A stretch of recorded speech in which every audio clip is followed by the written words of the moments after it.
क्योंकि शनि और गुरु हम किसके देख रहे हैं? शनि और गुरु हम संतान के देख रहे हैं। संतान की कुंडली में शनि और गुरु किस राशि में बैठे हैं, उसी राशि में हम पिता या माता की कुंडली में बिठा देते हैं। तो चेक किसको कर रहे हैं? हम चेक कर रहे हैं लड़के की यानी कि संतान के शनि और गुरु की। तो वक्री जो वक्री होगा वो संतान की कुंडली में ही देखा जाएगा। क्योंकि जो पिता की कुंडली में वक्री है वो तो बहुत समय से बैठा हुआ है। पिता की कुंडली में शनि वक्री है, गुरु वक्री है, उनका जन्म तो बहुत पहले हो चुका है। लेकिन हम चेक किसको कर रहे हैं? हम चेक कर रहे हैं संतान के शनि और गुरु को। जो संतान का गुरु और शनि वक्री होता है, तो वक्री संतान के गुरु और शनि को लेंगे, न कि पिता और माता की। जैसे कल हमने देखा, आनंद जी, हमने कल कुंडली देखी, उसमें कह रहा हूँ मैच नहीं कर रहा। तो कारण क्या है? क्योंकि हमने क्या किया, हमने वक्री किसका देखा? पिता या माता का। पिता माता का नहीं देखना हमने देखना है शनि या गुरु को वक्री जो देखना है, वो देखना है संतान के शनि और गुरु को। नहीं, वो संतान का ही देखा गया था। संतान का देखा सर आपने? हाँ, लेकिन मेरे को ऐसा लग रहा है चूंकि वक्री है तो वो उससे अपने पिछले भाव के वो फल देगा।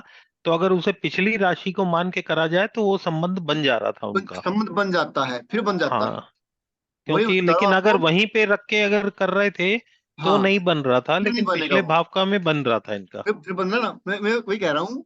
भाई हमने जो संतान का जो शनि वक्री है या मार्गी है, हमने संतान का देखना है। ठीक है जी। मतलब कि संतान की कुंडली में शनि उस समय वक्री रहे या मार्गी रहे, हमने उसको समझना है कि ये वक्री है या मार्गी है। पिता या माता की कुंडली में वो चाहे कैसा भी हो, मुझसे बात से कोई मतलब नहीं। हमें संतान के शनि और गुरु को देखना है, वो वक्री है या मार्गी है। आनंद जी की कुंडली में क्या था? अगर हम उसको पिछली राशि से देखें वक्री के अनुसार, तो मैच करता है। जैसे देख लेते हैं दोबारा।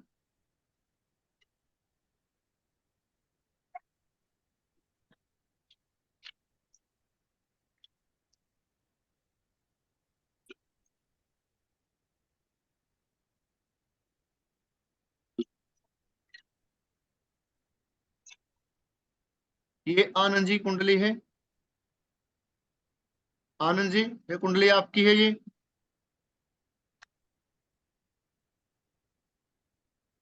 हाँ जी, मेरी है जी।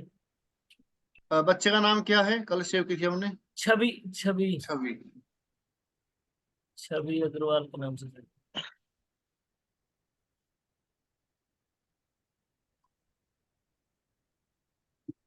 हाँ, छवि विश्वकर्मा।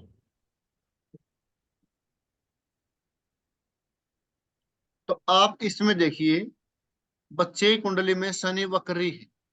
हम्म। तो बच्चे की कुंडली में जो शनि या गुरु या मंगल चंद्रमा वक्री है, हमने बच्चे वाले देखने हैं, वो वक्री है मार्गी है। तो कन्या राशि में शनि वक्री है, तो हम इस शनि को आपकी कुंडली में कन्या राशि में प्लेस करते हैं। हम्म। तो कन्या राशि कहाँ है आपकी? ये है। हम्म। और शनि क्या है? वक्री है। तो वक्री शनि पिछले घर के भी रिजल्ट देगा, देगा। पिछले घर के प्रभाव भी देगा, पिछले घर से दृष्टियां भी वो देखी जाएंगी। अगर शनि यहाँ पर वक्री है, तो कहाँ आएगा वो? नाइन्थ हाउस तो में भी नाइन्थ आएगा। हाउस में चला जाएगा। तो आपके नाइन्थ हाउस के साथ संबंध शनि का बन बन जाता गया। है। और इनकी दृष्टि संबंध भी बन गया पंचम से। पंचम से तो नहीं बनेगा, क्योंकि एक दो शनि तीन की चार पाँच छह सात आठ नौ। अच्छा, हाँ, सिक्स हाउस में बनेगा। सिक्स्थ में बनेगा। गुरु का तो हम्म। बन जाएगा। गुरु का तो बन जाएगा जी। नौवीं दृष्टि जी। गुरु का तब अगर देखिए, गुरु गुरु को, गुरु कौन सी राशि में है इनका? बच्चे का गुरु हाँ गुरु, कौन सी राशि में है? हाँ शनि का नहीं बनता जी। बच्चे का गुरु है मीन मीन राशि में। में। मीन राशि में। अब इनके में मीन पे लगा के देखें। अब इनकी जो मीन राशि है वो हम्म, यहाँ पे है, हम्म, हम्म, यहाँ पर मीन राशि। हम्म। तो संबंध कहाँ बन रहा है? सूर्य से बन रहा है? नहीं बन रहा। नहीं बन रहा। 1 2 3 4 5। और पंचम भाव से बन रहा है? नहीं बन रहा। मंगल से बन रहा है क्या? नहीं बन रहा मंगल मंगल से से। भी नहीं बन रहा है। तो हम्म। ना पंचम से बन रहा है, ना पंचम लॉर्ड पंचमी से, से, ना ना नवम से, नवम ना से, नवमी से। नवम लॉर्ड से, किसी से नहीं बन रहा है। तो गुरु का नहीं बन रहा है। शनि का बन रहा है। शनि का बन रहा है। इनका मंगल, बच्ची का मंगल कहाँ पे है? मंगल भी 12वें में है ना? हाँ 12वीं राशि में मंगल भी इनका। इनके में मंगल लगा के देखें, अगर 12वें में रखते हैं मंगल, हम्म। तो कहाँ पे संबंध बनाता है वो मंगल? किस किस से बना रहा है संबंध? मंगल का संबंध लगन से भी हो सकता है। नहीं, मंगल का इनका मंगल कहाँ बैठा है? यहाँ पे बैठा है? नहीं। सप्तम ही हो गया। 1 2 3 4 5 6 7। गुरु से। हाँ, हाँ, हाँ, हाँ। नहीं बनेगा कहीं भी इनका। मंगल एक का से, सूर्य से भी नहीं बन रहा है, और एक मंगल का सेकंड। मंगल से भी नहीं बन रहा। इनका जो मंगल है, बच्चे का मंगल मीन राशि में है। बच्चे का हम्म, मंगल मीन हम्म, राशि में है। हम्म। तो क्या इनका मंगल का संबंध लगन से, पंचम से या पंचमेश से?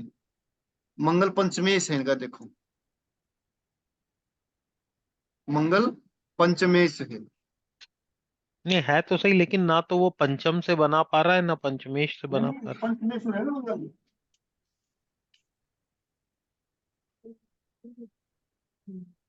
पंचम भाव से तो नहीं जुड़ पा रहा है ना मंगल। फिर राशि एक होगी ना जी, मंगल की राशि है पंचम ना भाव ये। का स्वामी हो गया ना मंगल। मेष राशि। अच्छा, इस तरह मान लेंगे। बिल्कुल बिल्कुल। ओके। भाव से संबंध का होगा, जब भाव हम्म। का स्वामी होगा या भाव में बैठा हाँ, होगा। हाँ, हाँ, हाँ, हाँ, हाँ। तो बैरोमीटर भी पूरे हमारे कंट्रोल में है। गुरु ठीक है। से है। और और चंद्रमा इनका कहाँ पे है? लड़की का, बच्चे का लड़की का चंद्रमा कहाँ पे है? चंद्रमा देखते हैं। 8th हाउस में है। 8th हाउस में, चंद्रमा है मिथुन मिथुन राशि में। में। ओके, मिथुन में अब देखें रख के। मिथुन में अगर रख के देखते हैं चंद्रमा, तो तो लगन से सूर्य से सम, संबंध बन नहीं, देखिए, हाँ नवमेश से संबंध बन जाता है। बन जाता है। नवमेश से संबंध बन जाता है। ये मैंने अभी रिसेंटली पढ़ा था, के एन राव की बुक है, कि जैसे डीएनए टेस्ट होता है ना मेडिकल वही साइंस में, वही है ये।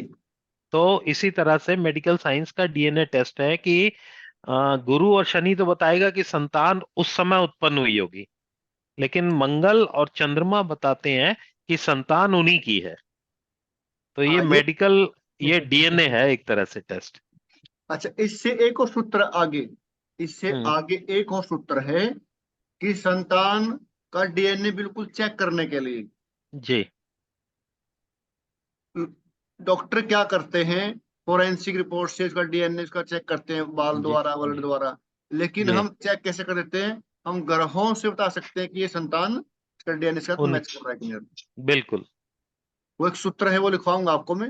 वो और भी तो एक सूत्र, आसान सूत्र है। चंद्रमा और मंगल डीएनए को मैच करते हैं। जी। गुरु और शनि क्या करते हैं? शनि अलाउ करता है किसी भी घटना को घटित होने के लिए। और हम्म, गुरु क्या है? जीव है। जब कोई जीव पृथ्वी पर आता है तो उसका संबंध माता पिता के कुंडलियों से संबंध बनेगा। किन भाव से बनेगा? पंचम भाव संतान का होता है, पंचम भाव से। और नवम भाव जो संतान का पालन पोषण होता है, और साथ में नवम भाव पिता का भी होता है। तो जब शनि और गुरु का संबंध पंचम भाव से या पंचम भाव के स्वामी से, नवम भाव से या नवम भाव के स्वामी से बने, उस समय संतान की उत्पत्ति होती है। फिर हम चेक करते हैं 75 डेज के अंदर अंदर इस संतान कब होगी। गुरु बताता है 1 साल के लिए, मंगल बताता है कि आज से 75 डेज में कब संतान होगी, तो मंगल बताएगा। जैसे मान लीजिए आपके पास कोई आता है और संतान कंसीव है, बच्चा कंसीव है। एक सेकंड।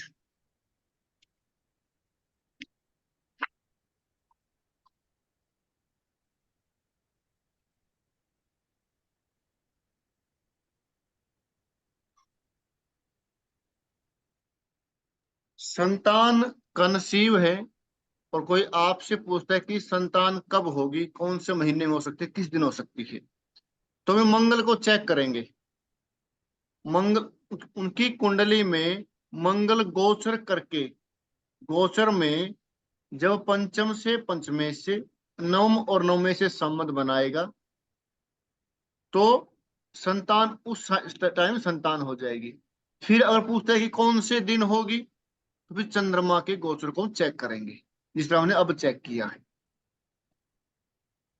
तो ये, और डीएनए टेस्ट के लिए इसको यूज किया जाता है। एक और सूत्र होता है डीएनए टेस्ट के लिए। और हम संतान की कुंडली से, हम संतान की कुंडली से अपनी कुंडली का लगन ठीक कर सकते हैं। अगर हमें डाउट हो, हमारे टाइम में भाई डाउट है, तो चेक कर सकते हैं कि अपने संतान की, जो प्रथम संतान है, उनकी कुंडली से हम चेक कर सकते हैं कि हमारी कुंडली का लगन क्या होगा। का सूत्र क्या है? चेक करें संतान की कुंडली में मंगल कौन सी राशि में है।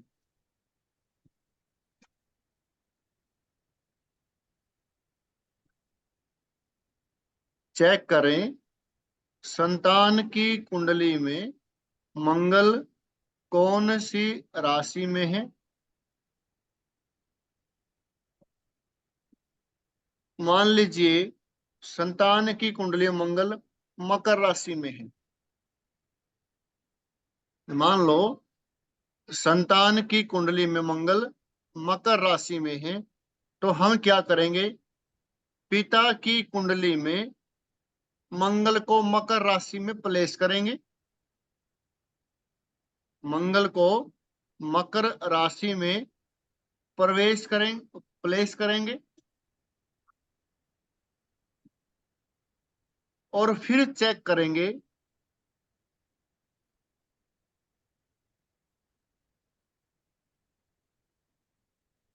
और फिर चेक करेंगे मंगल का संबंध, और फिर चेक करेंगे मंगल का संबंध पिता की कुंडली में लगन या लगने से, पंचम या पंचमे से बनता है, तो पिताजी की कुंडली का लगन सही। पिताजी की कुंडली में लगन या लगने से पंचम भाव या पंचमे से संबंध बने, तो जो लगन बनता है तो लगन सही है, अगर नहीं बनता है तो लगन ठीक नहीं है। इसमें नवम नहीं देखेंगे ना? नवम देखेंगे, तो लगन लगने पंचम और पंचमे से। अच्छा।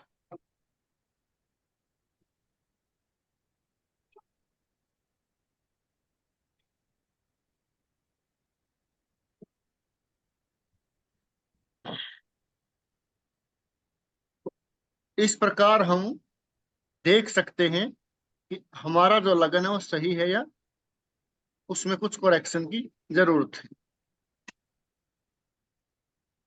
एक हम, क्योंकि मैंने अपने बेटे का अभी देखा हाँ इसी जी, तरह से करके, तो मेरे बेटे का जो मंगल है वो सिंह राशि में बैठा हुआ है।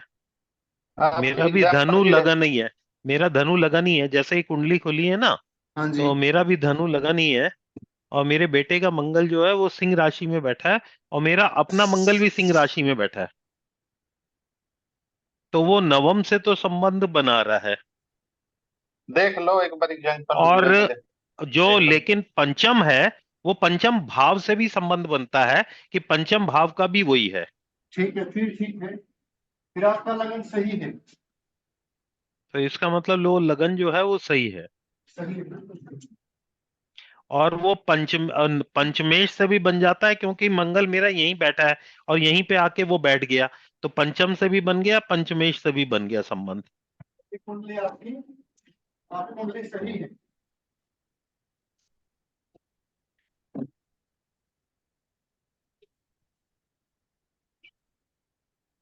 तो हम ऐसे लगन को, एक होता है बर्थ टाइम रेक्टिफिकेशन, बीटीआर बोलते हैं। हाँ हाँ जी, हाँ जी, वो कैसे करते हैं?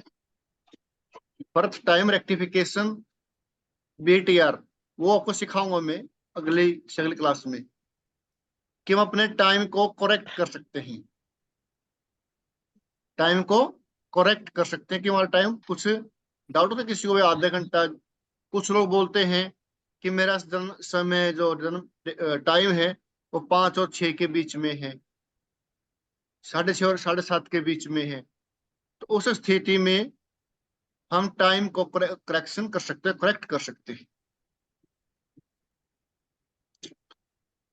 तो ये आप कर लेंगे गुरु और शनि को मैच। हाँ जी, हाँ जी, बिल्कुल। गुरु और शनि को ऐसे मैच कर लेंगे सभी, हाँ जी। मंगल को और चंद्रमा को, और एक ये जो अपने लगन को कैसे करेक्ट करना है संतान की कुंडली से।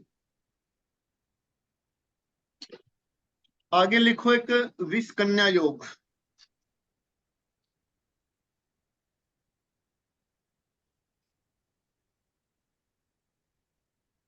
विष कन्या योग,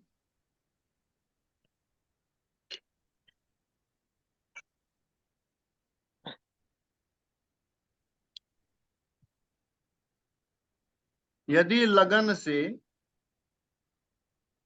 यदि लगन से छठे स्थान में, 6th हाउस में, यदि लगन से 6th हाउस में दो शुभ ग्रह बैठे हो, दो शुभ ग्रह बैठे हो और एक पाप ग्रह बैठा हो, दो शुभ ग्रह बैठे हो और एक पाप ग्रह बैठा हो, तो वो विष कन्या योग होता है।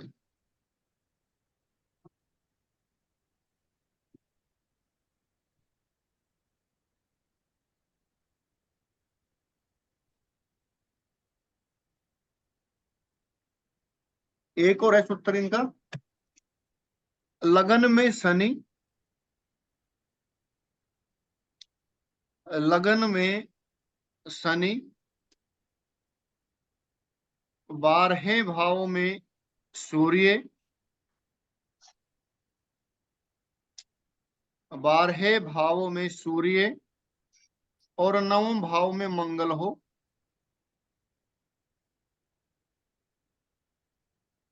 और 9वें भाव में मंगल हो, तो ये विष कन्या योग होता है। शास्त्रों में एक और कहा गया है, शनि और चंद्रमा एक साथ कहीं पर भी बैठे हो, शनि और चंद्रमा कुंडली के किसी भाव में कहीं पर भी बैठे हो, वो विष कन्या योग बनाते हैं।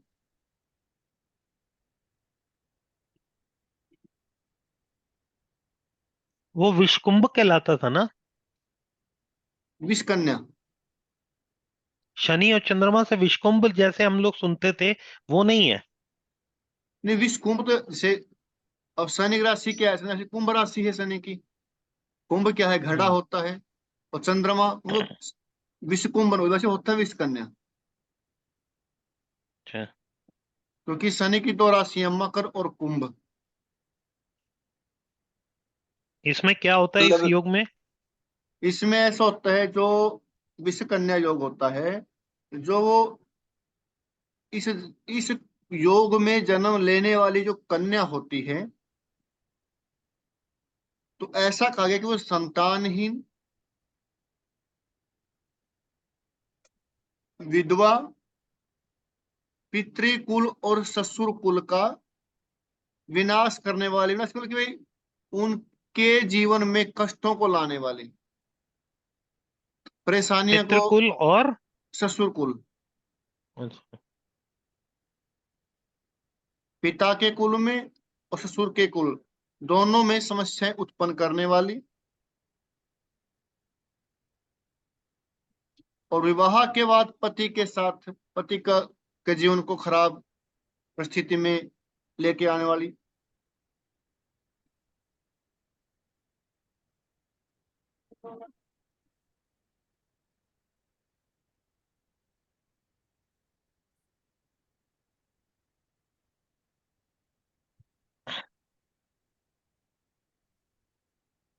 और किसी पुरुष के कुंडली में ये योग हो तो? नहीं, ये विष कन्या योग है, ये स्त्री कुंडली के लिए है।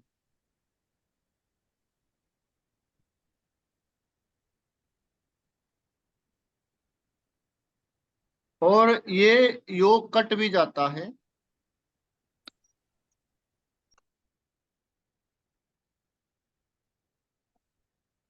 यदि हाँ, जन्म लगन से सप्तम भाव में, यदि जन्म लगन से सप्तम भाव में शुभ ग्रह बैठे हों,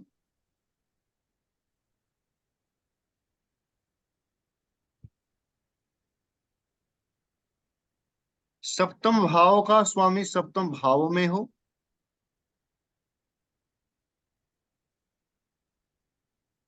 जन्म लगन से सातवें घर में शुभ ग्रह बैठे हों,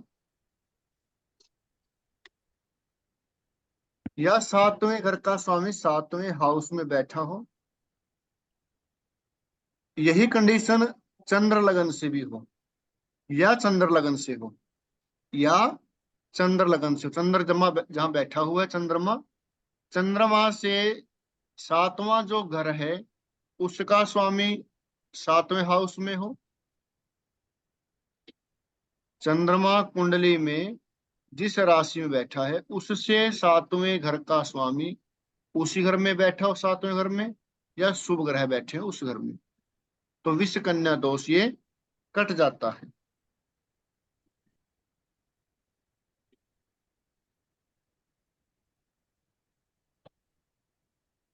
ऐसी जो स्त्री होती है उसके वैवाहिक जीवन में समस्याएं होती हैं, मानसिक परेशानी होती है, और पितृ जो कुल है, पिता का जो कुल है, वहां पर भी वो जब रहते परेशानियां होती हैं, आर्थिक रूप से किसी रूप से कष्ट रहता ही है। अगर शनि और चंद्रमा कुंडली में एक साथ हैं, यदि व्यक्ति कोई ऐसा व्यवसाय करे जिसमें उसको ज्यादा चलना फिरना पड़े, जब मार्केटिंग होती है, मार्केटिंग करने वाला व्यक्ति चलता फिरता रहता है, तो उस दोष में कमी आ जाती है, तो ग्रह यूटिलाइज हो जाते हैं।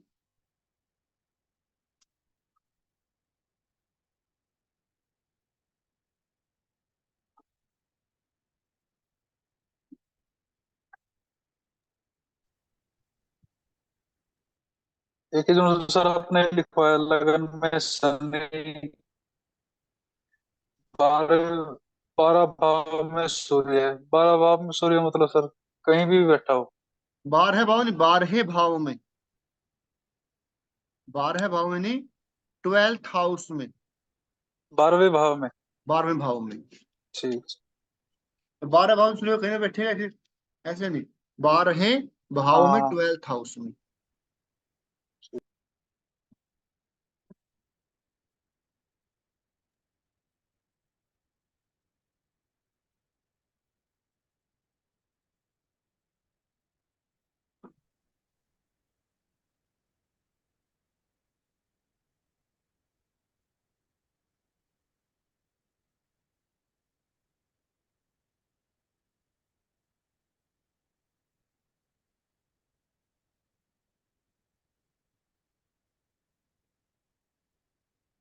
ये लिखवाया था आपको, ये पिता के जन्म लगन से पुत्र का स्वभाव जाने। नहीं, ये नहीं लिखवाया था।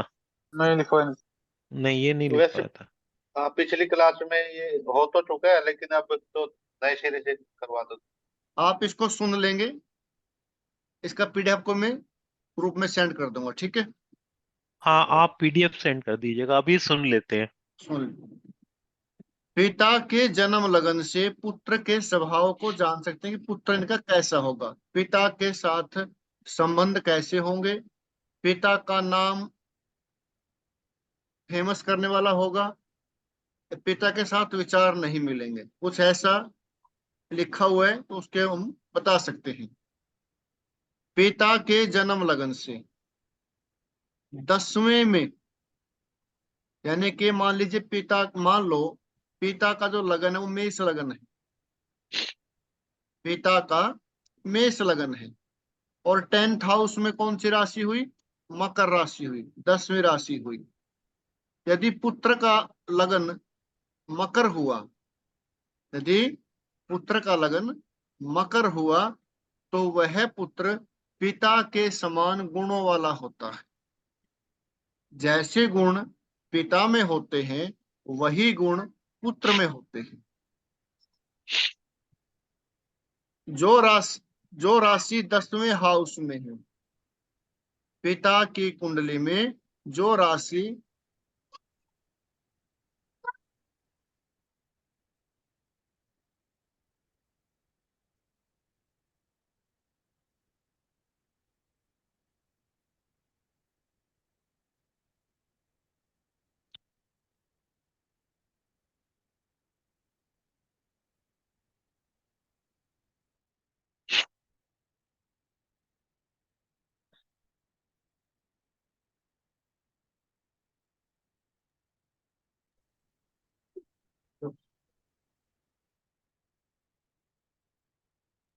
एक सेकंड आया, जब एक सेकंड रुको बस।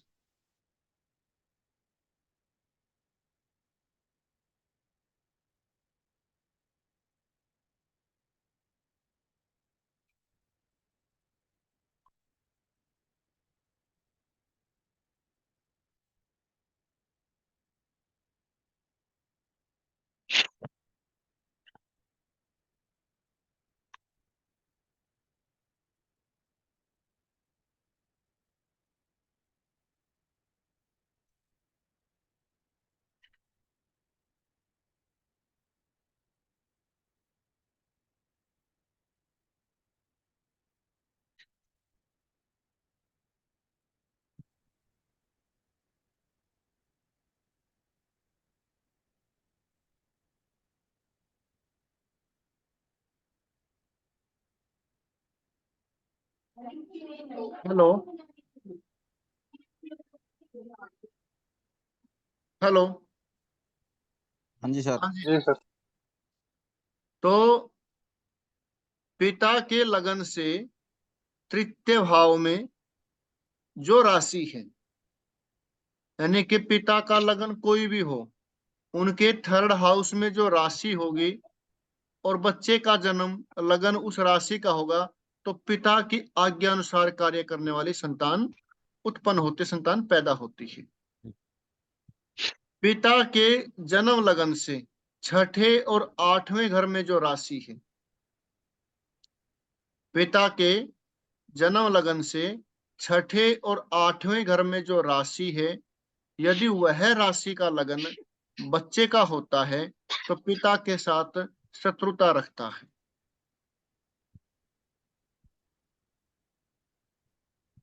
यदि पिता की जन्म कुंडली में 5वें घर में जो राशि है वही राशि पुत्र की हो, लगन में पुत्र का उसी राशि का लगन हो, तो पिता से भी श्रेष्ठ बनता है। पिता अगर किसी फील्ड में अच्छा है तो संतान अपने पिता से भी अच्छा ही बनती है, प्रसिद्धि प्राप्त करती है, फेम और नेम वो हासिल करती है।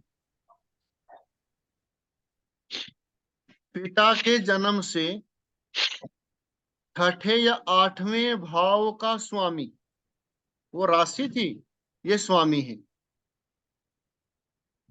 पहले क्या था, पिता के जन्म लगन से छठे और आठवें में जो राशि है, यदि उस राशि का लगन संतान का लगन बनता है तो शत्रुता रखता है। अब क्या है, छठे और आठवें घर का स्वामी लगन में बैठ जाए, किसके, लड़के के लगन में बैठ जाए, तो पिता से श्रेष्ठ होता है।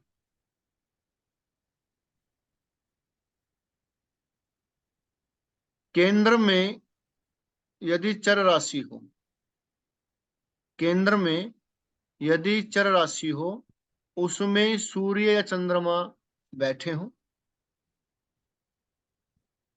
केंद्र में चर राशि हो 1, 4, 7, 10 और उनमें सूर्य या चंद्रमा बैठे हो, जब माता पिता की मृत्यु होती है, जब माता या पिता की मृत्यु होती है तो संतान उस समय उस स्थान पर नहीं होती।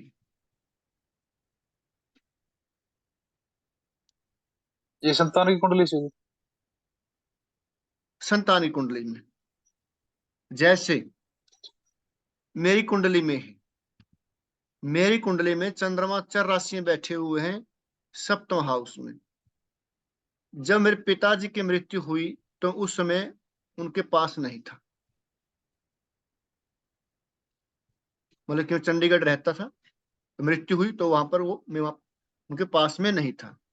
तो ये सूत्र है कि चंद्रमा और सूर्य इनमें से कोई एक केंद्र में बैठे हो लेकिन चर राशि में, तो जब माता पिता की मृत्यु होती है उस समय संतान उस जगह पर नहीं होती।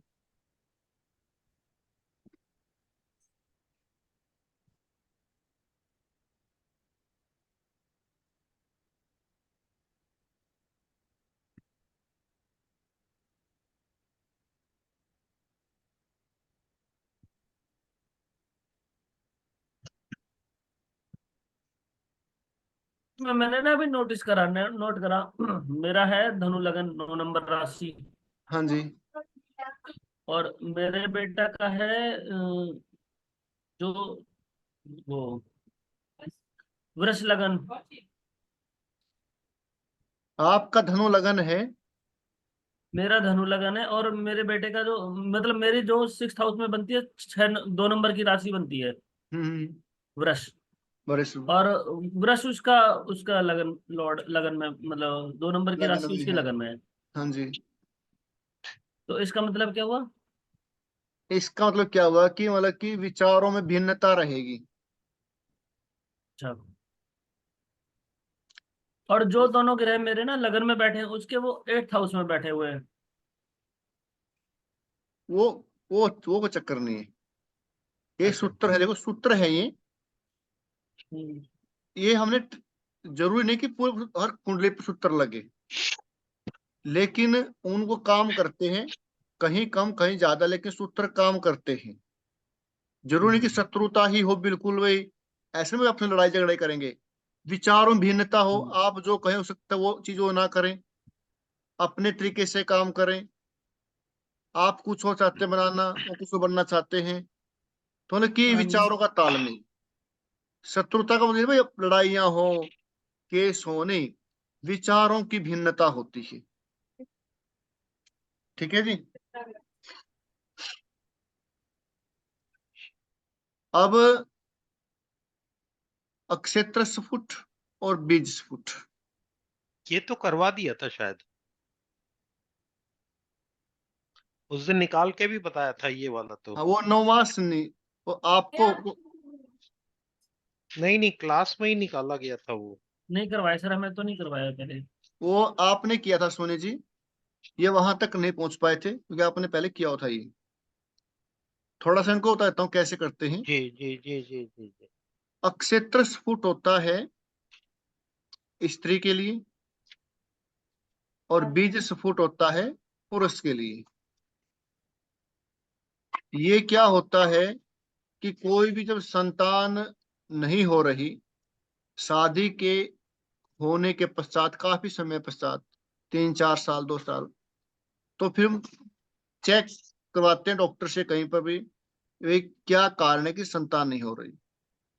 तो फिर वो टेस्ट करवाते हैं, फिजिकल टेस्ट करते हैं लेडीज और जेंट्स का, कि कहाँ पे किसको जरूरत है मेडिसिन लेने की। तो वही चीज हम ज्योतिष के माध्यम से बता सकते हैं कि वो जो इफेक्ट है, वो जो किसी पर जो कमी है, वो स्त्री में है या पुरुष में है।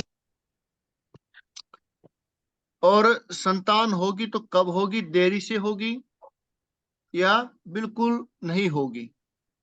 तो ये अक्षेत्र स्फुट और बीज स्फुट। अक्षेत्र क्या होता है? अक्षेत्र जगह होती है। किसी भी बीज को पनपने के लिए, किसी भी बीज को उत्पन्न होने के लिए एक जगह चाहिए।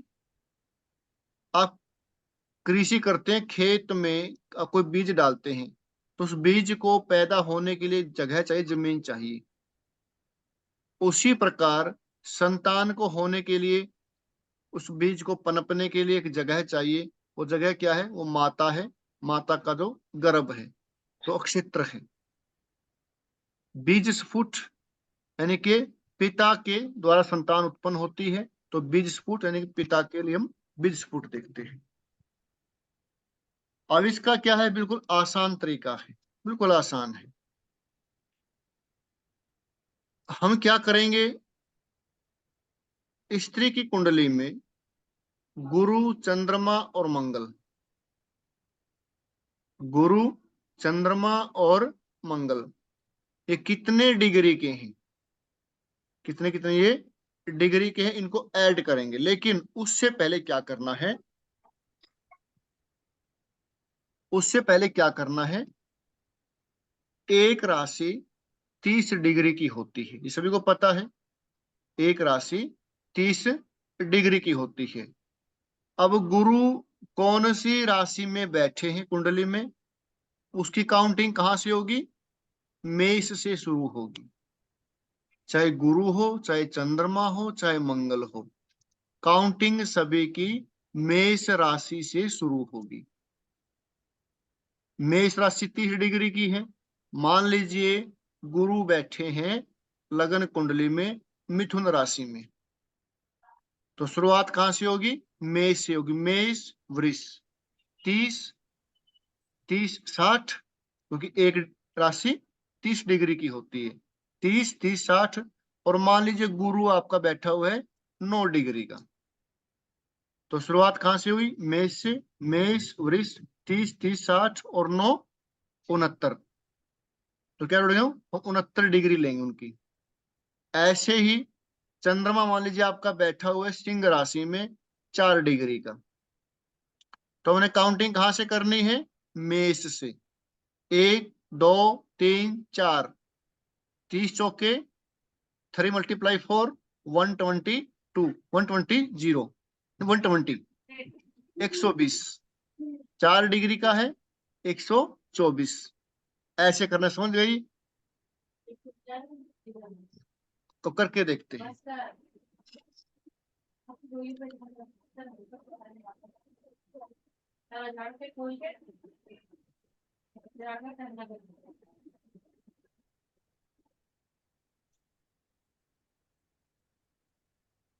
ये कुंडली मान ली, किसी की कुंडली है, ये किसी की कुंडलियों ने, यहाँ पे नहीं, हम ऐसे ऐसे एग्जाम्पल लेते हैं।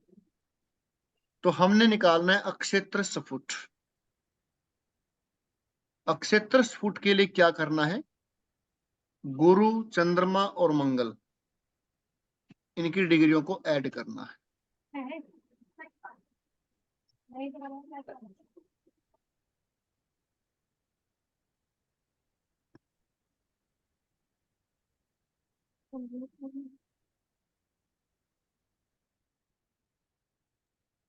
सर अब कोई कुंडली तो ताला की कुंडली पे लगाएंगे। जैसे ही कुंडली है,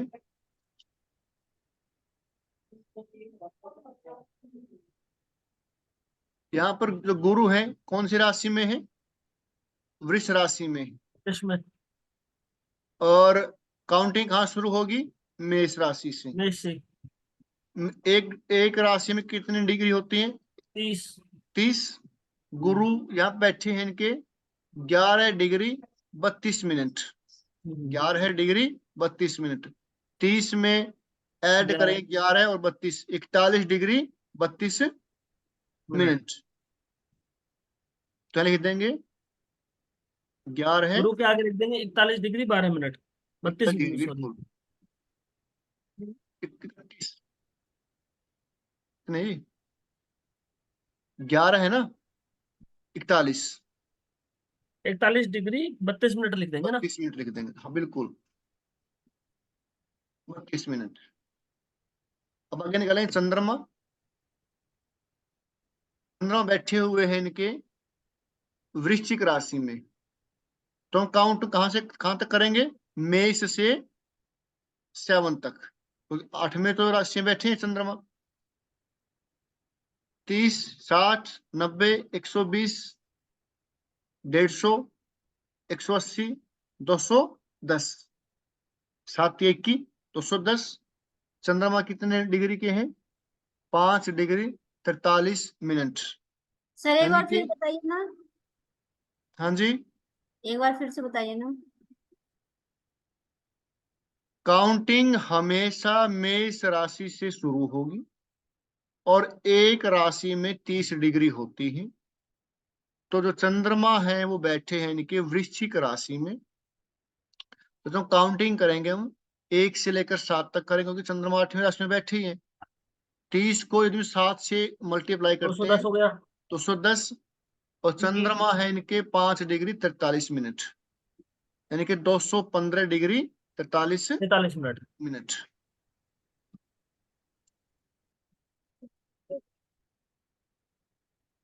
मिनट। अब निकालते हैं मंगल। मंगल कहाँ बैठे हैं? मेष राशि में बैठे हैं। मंगल कहाँ है? मेष राशि में है। और काउंटिंग मेष में बैठे हैं पहले। तो मेष कितने डिग्री के हैं? 13 डिग्री 34 34 मिनट। मिनट।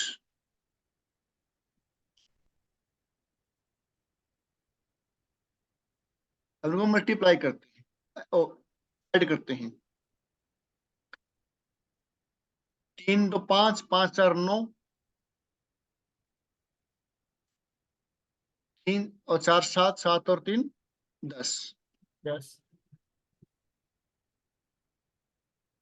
4 1 5, 5 और 3 8, 1 2 और 4, 268। 6 268। ये हो गया। अब हमें पता है ये क्या है। ये डिग्री है और ये मिनट है। ये डिग्रियां हैं और ये क्या है? मिनट है। मिनट है। और 1 मिनट में कितने सेकंड होते हैं? 60 सेकंड। 1 मिनट में 60 सेकंड होते हैं। हम्म। यदि 60 से ज्यादा हो जाए तो अगली मिनट शुरू हो जाती है। ठीक है, तो ये क्या है? 109 है। 109 में से मैं 60 निकाल देता हूँ 1 मिनट, कितने बच जाते हैं? 49। 49। तो यानी कि 1 डिग्री जो वो 1 मिनट कहाँ ऐड हो गई? इसमें ऐड हो गई, अगले में। 269 डिग्री हो गया। 269 डिग्री 49 मिनट। 49 मिनट। ये हो गया। हमने क्या करना है? हमने इसकी राशि निकालनी है और क्या करने की? राशि बनानी है। अब इनकी राशि कौन सी राशि आएगी? एक राशि में कितने डिग्री होती है? 30। अब इसको 30 से डिवाइड करो, 30 से डिवाइड क्या आएगा? वृश्चिक आ जाएगा इसमें। 8। 8 नंबर क्या आएगा? 8 24। 24। 3 नाम 27। 270 पूरे होते तो 9 नंबर में चला जाता। बिल्कुल। तो ये सर मतलब 8 में आ जाएगा ये। 8 धनु या राशि में 24। आएगा, धनु में आएगा। 8 या 24, 8 कट चुके हैं। कहाँ एंटर किए कर गया कि 9वीं वृश्चिक में। राशि में। 8 या 24 अच्छा हाँ 8 24, ठीक, सॉरी। पूरे हो गए। हाँ हाँ। 24 पूरे हो गए ना, 8 से 24, कितने बचे आगे ये? 29 डिग्री 49 मिनट। तो ये हमारा हो गया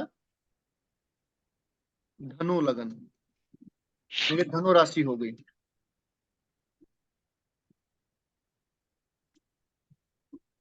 धनु राशि हो गई, ठीक है जी, धनु राशि हो गई। अब नवमास कौन सा हुआ ये?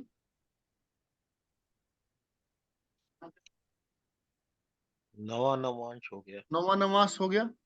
1 और 9 10 मकर के उसमें पड़ा ये। नौवा नवमास कौन सी उसमें आएगा? धनु में ही आया। 1 5 9, तो धनु में ही आया।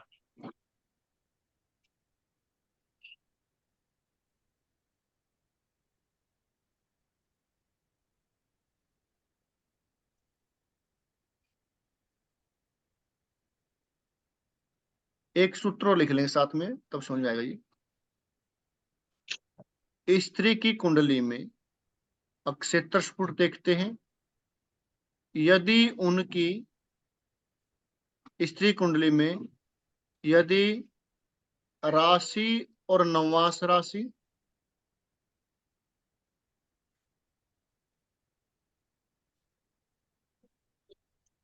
राशि और नवमास राशि दोनों सम आए,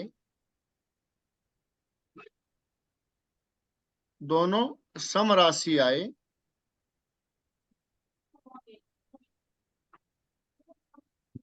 दोनों सम आए, तो स्त्री स्वस्थ है, संतान जल्दी होगी। स्त्री स्वस्थ बोला है? स्वस्थ, स्त्री स्वस्थ है, तो दोनों सम राशि आए, ये राशि भी और नवमास वाली राशि भी, दोनों, तो स्त्री स्वस्थ है। यदि एक राशि सम हो, एक विषम हो, मतलब ये सम आ जाए और ये विषम आ जाए, तो फिर संतान होने में देरी है। एक राशि, ये राशि है, ये दोनों सम है, दोनों विषम है, दोनों, इनमें से कोई ये सम हो जाए या एक विषम हो जाए, एक सम हो जाए, तो फिर संतान होने में देरी है।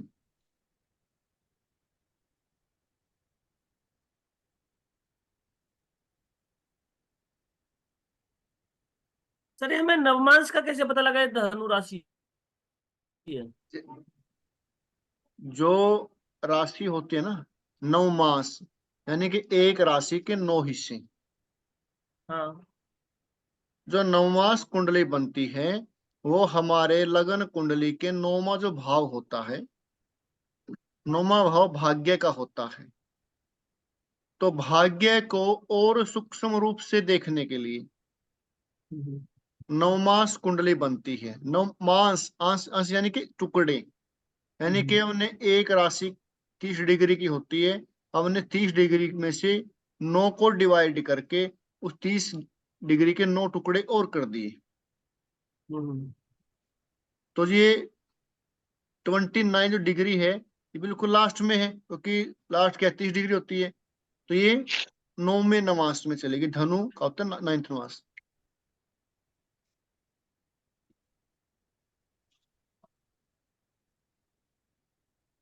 अगर दोनों विषम राशि हो, स्त्री कुंडली में दोनों विषम राशि हो,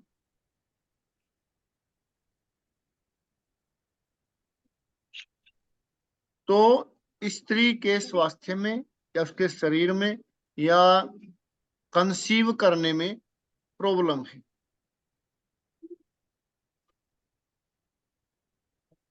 या कंसीव करने में प्रॉब्लम है।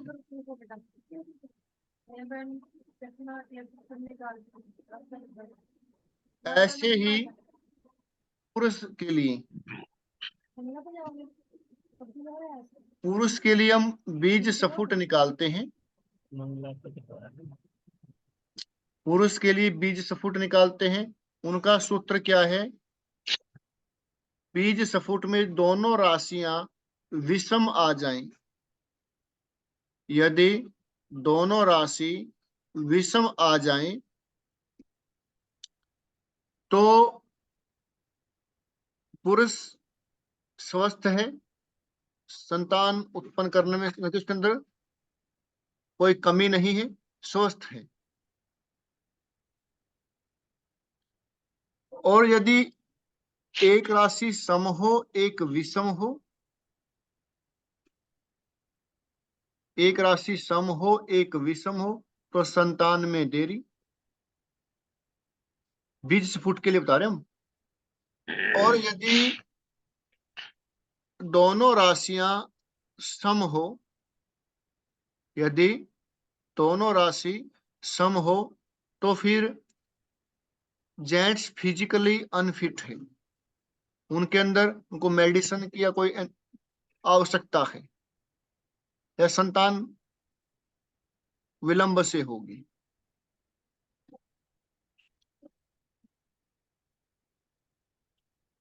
ये एक आपने ना पिछली क्लास में एक बताया था 13 तारीख वाले में, वो मैं नोट में मेरे कहीं मिस हो गया। उसमें आपने लिखा था कि अगर ये योग हो इस तरह से तो पहली संतान एडॉप्टेड होगी और उसके बाद अपनी संतान हो जाएगी। और वो लिखवाए ना अभी तक। हाँ, मैं आपने लिखवाया था 13 तारीख वाले में ये, तो वो मेरे से कहीं मिस हो गया है। तो वो क्या था कि क्या बनता है, किस तरीके से होता, बता पाएंगे आप मेरे को? वो मिस हो मैं गया बताऊं, मुझसे। मेरे को ध्यान नहीं, मेरे को भी लिखवाया, लिखा हुआ कहीं, बता दूंगा आपको, मैं व्हाट्सएप कर दूंगा हाँ, कहीं होगा। ठीक है, ठीक है। ठीक है। उसमें क्या क्या होता है कि पहली संतान अडॉप्टेड होती है, हाँ, संतान अडॉप्ट करने के बाद अगली हाँ, संतान उसकी स्वयं की होती है। स्वयं की होती है। ये मैंने ये तो लिखा है कि पहली संतान अडॉप्टेड होगी और फिर अपनी संतान हो जाएगी, उसके बाद डैश मार के वो छोड़ दिया। वो अब वो लिखवाया क्या नहीं वो। योग लिखा वो, या तो आपने ये कहा होगा उस समय कि मैं बाद में हाँ, बताऊंगा, वो लिखवाया नहीं अभी तक। तो वो लिखवाया नहीं वो होगा। लिखवाया नहीं है। क्योंकि उससे पहले आपने लिखा है कि लग्नेश या नाइन्थ लॉर्ड अगर 7th हाउस में हो और सेकंड लॉर्ड लगन में हो तो संतान अच्छी होती है, या शनि अकेले लगन से 3 5 7 9 11 भाव में हो तो जातक के संतान अवश्य होती है। तो हाँ, उसी समय ये लिखवा रहे थे, फिर उसके बाद वो नहीं मिला मेरे को। वो लिखवाया नहीं, वो रहता हाँ, है। क्योंकि मेरी आदत है, मैं लिखता हर चीज हूं मैं। बढ़िया रहोगे, बहुत अच्छे रहोगे। अच्छा, एक आपने क्या करना अब, बाकी सभी सुने। आप सभी ने कल को, आप सभी ने कल को यहां तक, जो ये टोटल है ना, यहां तक टोटल तक 4 4 कुंडलियों के बीज स्फुट और अक्षत्र स्फुट निकालने हैं। ये राशि, नवास राशि, ये नहीं निकालने। आपने क्या करना है, बिल्कुल आसान काम करना है। केवल गुरु, चंद्रमा, मंगल के डिग्री ऐड करनी, कैसे ऐड करनी है बताया आपको। और बीज स्फुट के लिए सूर्य, शुक्र और गुरु की डिग्री ऐड करनी है। जिस कुंडली की आपने की है वो कुंडली आपने पेज पर लिखनी है साथ में, और फिर उसको चेक करेंगे, क्रॉस वेरीफाई करेंगे कि आपने ठीक किया है या गलत किया है। जब तक आप अपने आप से नहीं करेंगे तब तक याद नहीं होगी। जो ये निकालते हैं राशि और नवास राशि, ये मैं आपको कल फिर बता दूंगा कैसे करनी है। मेन बात कहाँ तक है, यहाँ तक। ये वाला क्वेश्चन आसान। तो सर, ये वाला क्वेश्चन तो जनरली होता है कि भाई हम कैसे रहेंगे, हमारी संतान स्वस्थ रहेगी नहीं रहेगी, ये इसी फॉर्मूले से निकलेंगे। ये संतान के लिए नहीं है, ये उसके अच्छा। लिए है। जैसे मान ली शादी हो जाती है, शादी होने के काफी टाइम तक संतान नहीं होती,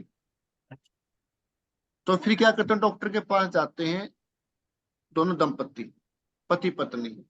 डॉक्टर उनके टेस्ट करता है, फिजिकली टेस्ट करता है कि वो कमी लेडीज में है, वो कंसीव नहीं कर पा रही, या जेंट्स में है कि उसके अंदर वो ताकत नहीं है, कि कुछ ना कुछ कमी है, कुछ ना कुछ मतलब की एनर्जी कमी है, तो वो टेस्ट करते हैं। फिर वो बताते हैं कि आप दोनों को किसी एक में किसी को मेडिसिन लेनी पड़ेगी। तो हम उस व्यक्ति की कुंडली को देखकर इस प्रकार ये बना के बता सकते हैं कि दवाई की आवश्यकता किसको। अगर किसी व्यक्ति की जन्म कुंडली नहीं है, ना लेडीज की जन्म कुंडली है, फिर क्या करेंगे?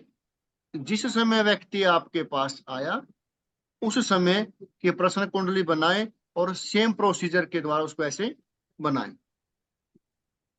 तो सर उस टाइम लेडीज और जेंट्स दोनों की वही कुंडली बनेगी फिर तो? लगन से देखेंगे जेंट्स को,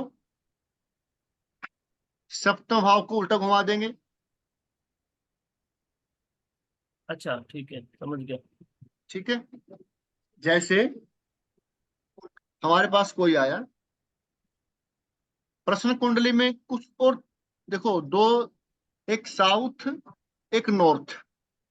जो साउथ जो विधा है उनका तरीका अलग है, नॉर्थ का तरीका अलग है। जैसे ये लगन है, वो जेंट्स है हमारे पास, ये जेंट्स की कुंडली हो गई, प्रश्न कुंडली उस समय की। लेकिन हमने क्या किया, इसको लगन 11 मान लिया, नंबर का लगन बना दिया फिर उस लेडीज के लिए। 11 बना लिया। ठीक है, तो ऐसे कर सकते हैं। एक और वो तरीका है सारे के बनाने सारे। का, वो बता दूंगा आपको। ठीक है, आपने बस क्या करना है, चंद्र गुरु शुक्र, ये दो चार ग्रह बैठे हैं, इनकी डिग्रियों को ऐड करना है बस। चंद्रमा गुरु मंगल सूर्य शुक्र और गुरु, चार चार कुंडलियों के आपने केवल यहां तक जोड़ करना है, यहां तक बस। क्योंकि जब तक आप अपने हाथों से प्रैक्टिस नहीं करेंगे तब तो याद नहीं होगी। आपने चार कर लिया फिर आप कभी भूलोगे नहीं। और नवमास कैसे बनाते हैं पता है सभी को? नवमास कुंडली करवाया तो है? कराया हुआ है, 13 तारीख में ही करा हुआ है। ये मेरे पास जो है आप एक काम 11 करिए, तारीख आप यहां तक करिए, कल को आपको नवमास और ये कैसे निकालते हो बता दूंगा। ठीक है, नवमास मैंने करवाया था, यदि कोई राशि कौन से वर्ग में बैठी है, अग्नि तत्व, वायु तत्व, पृथ्वी और जल तत्व, तो गिनती कहाँ शुरू होगी? जल राशि से शुरू होगी।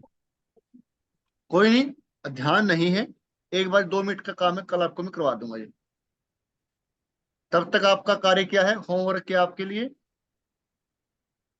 फुट के लिए इन ग्रहों के डिग्री ऐड करनी है ऐसे, और 20 फुट के लिए इनकी डिग्री ऐड करनी है।